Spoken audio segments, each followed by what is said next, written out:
Hello, my name's Gary Sachs, and I'm leading this Food-EPI initiative to rate Australian governments on their obesity prevention and nutrition policies. Thank you so much for agreeing to be part of our expert panel that is assessing each government on how well they're going in implementing best practice policies. This video is designed to just orientate you to the online survey tool that we'll be using to conduct our assessments.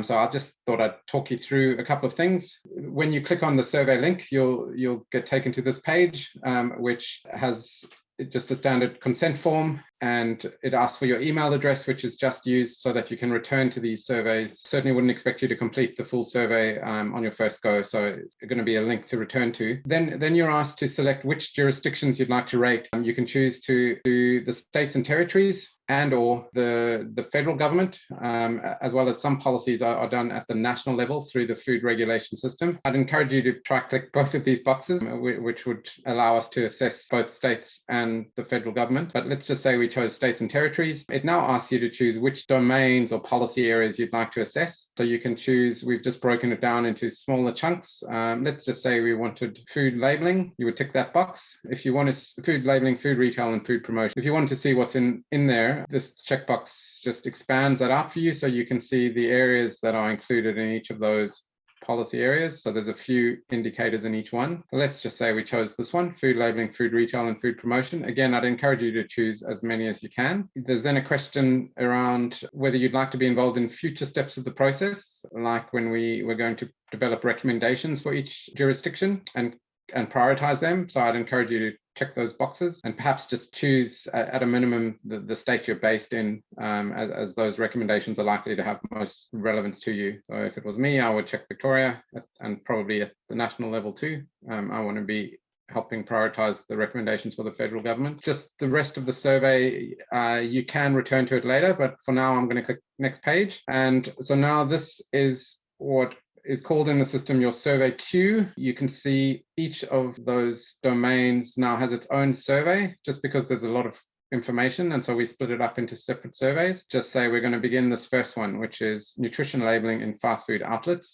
We begin the survey, and all the surveys look the same as this. So for this particular indicator, which is asking how the states are going on nutrition labeling in fast food outlets, a key thing is the good practice statement, where you can see what we're rating them against. So this is statement here for each indicator will spell out what we want them to do. So in this case, consistent, really good labeling in fast food outlets, which tells everyone exactly what they need to know. If you click on this button, it expands it out to give you a bit more information about what do we mean. So this indicator, it's got the definition and the scope, and it's also got some countries that have done well in this area. So this is just a little bit more information.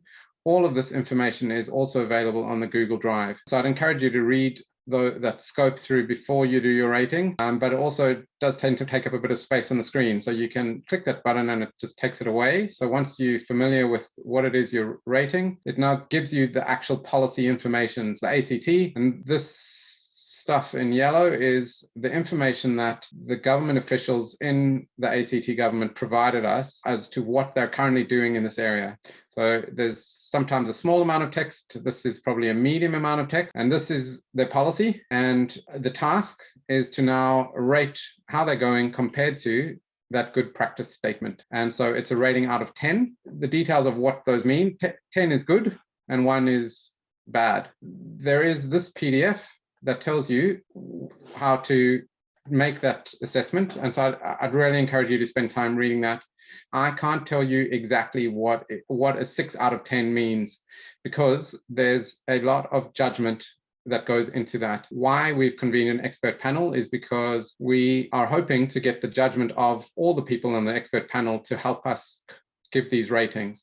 So a 6 out of 10 would mean that the policy is either a really good policy that meets all the definitions of the good practice statement, but perhaps it hasn't been fully implemented. So perhaps it's at an earlier stage in the policy cycle, and perhaps a low level of compliance in the community with this policy. But a 6 could also mean they've got a pretty average policy that doesn't quite meet all the aspects of the good practice statement, but they've done a good job implementing that sort of average-ish policy. And so in order to get 10 out of 10, we'd be hoping to see a policy that is high quality, as in it meets the good practice statement and it's fully implemented. But importantly, we've seen from other times when we've run this Food-EPI process, both in Australia and in other countries, that the public health community does tend to be pretty harsh on government. So I do encourage you to give a fair assessment, and particularly when you're rating the states and territories, to try and use your ratings to distinguish between them. So if the ACT is, when you read through it, if they're doing slightly better than the other states,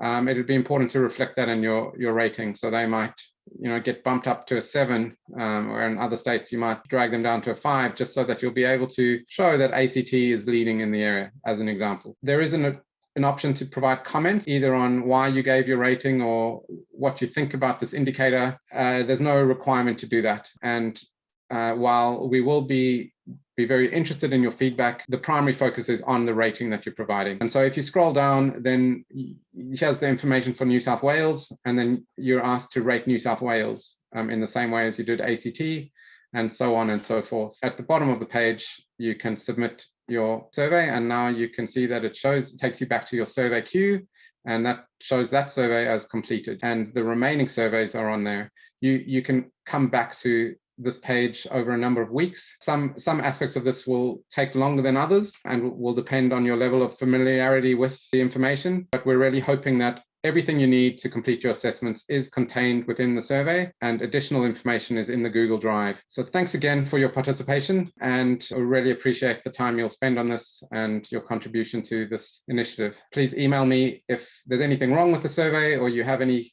questions at all. Thank you.